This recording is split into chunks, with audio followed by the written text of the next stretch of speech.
नमस्कार. आज मी इथे व्हेज जेवण बनवत आहे. त्यासाठी सर्वात अगोदर इथे चिबूड घेतलेला आहे. चिबूड कापून घेते आणि छोटे तुकडे करून घेते. इथे एका भांड्यात दही घेतलेले आहे. त्यात थोडीशी साखर घालते आणि दही मिक्स करून घेते. दह्यात साखर मिक्स करून घेतलेली आहे. चिबूडचे छोटे तुकडे दह्यात मिक्स करून घेते. अशा प्रकारे इथे कढईत तेल घेतलेले आहे. त्यात फोडणीला राई घालते, कढीपत्ता, हिरवी मिरची आणि हिंग घालते. त्यानंतर उभे चिरलेले 2 कांदे घालते आणि कांदे परतून घेते. कांदा नरम झाल्यावर एक छोटा चमचा आलं लसूण पेस्ट घालते. आलं लसूण पेस्ट परतून झाल्यावर 2 टोमॅटो घालते उभे चिरलेले आणि झाकण लावून शिजायला ठेवते. 2-3 मिनिटांनी झाकण काढून भाजी पुन्हा मिक्स करून घेते. त्यात काश्मीरी लाल मिरची पावडर, गरम मसाला, हळद, चवीप्रमाणे मीठ घालून मिक्स करून घेते.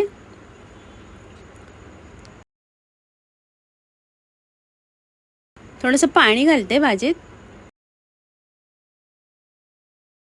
थोडीशी साखर घालते आणि मिक्स करून घेते आणि झाकण लावून शिजायला ठेवते. थोड्या वेळाने झाकण काढलेलं आहे. टोमॅटो आणि कांदा शिजलेला आहे. ओलं खोबरं घालते, मिक्स करून घेते.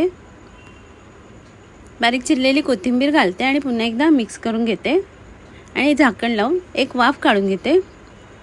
आता झाकण काढलेलं आहे. वरून कोथिंबीर घालते. सलाड भाजी तयार आहे. इथे शेपूची भाजी घेतलेली आहे.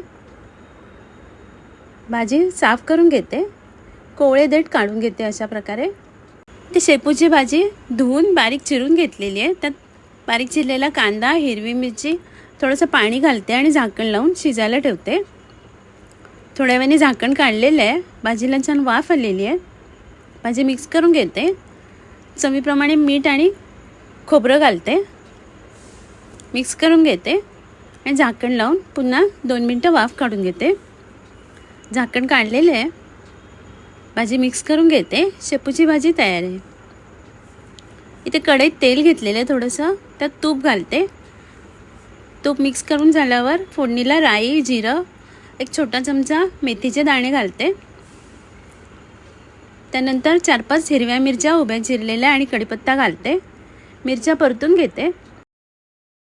थोडंसं हिंग आणि हळद घालते फोडणीत आणि बारीक चिरलेली कोथिंबीर घालून मिक्स करून घेते.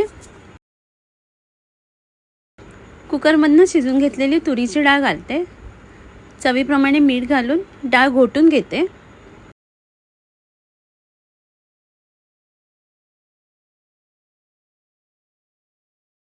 डाळ घोटून झालेली आहे. आता तुरीच्या डाळीच्या वरणाला उकळी काढून घेते.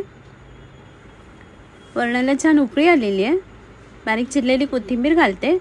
तुरीच्या डाळीचं वरण तयार आहे. इथे ओव्याची पानं घेतलेली आहेत स्वच्छ धुवून. त्या भांड्यामध्ये बेसन घेते.